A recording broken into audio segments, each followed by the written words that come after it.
North Korea's volatile dictator ramping up his aggressive behavior recently, conducting at least 7 missile tests in the past 2 weeks, including one which sent a missile directly over Japan.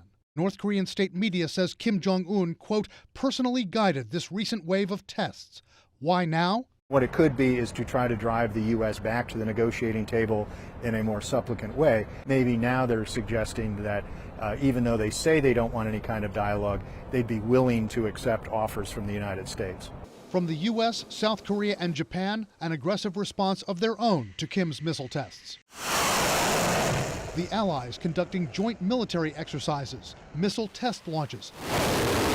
And in a move South Korean authorities call very unusual, the U.S. redeploying an aircraft carrier to the waters right off the Korean peninsula. They did what they had to do, but they are not enough to deter North Korea.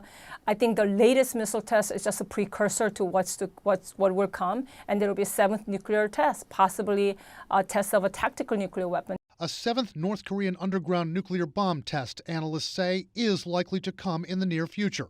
Kim's regime hasn't conducted one in 5 years.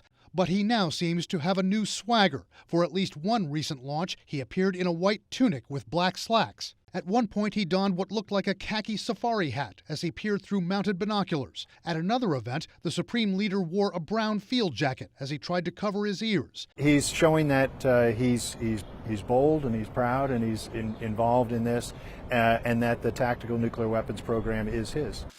Following a thaw in relations while Kim was courting former President Trump, we fell in love.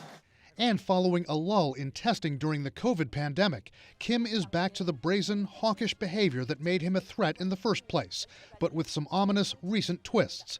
Earlier this year, Kim and his increasingly powerful younger sister, Kim Yo-jong, threatened to annihilate South Korea with preemptive nuclear strikes if they felt threatened.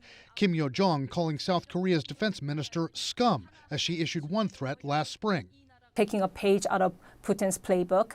And North Korea has literally just came out with nuclear doctrine where they have lowered the threshold for preemptive nuclear weapons use.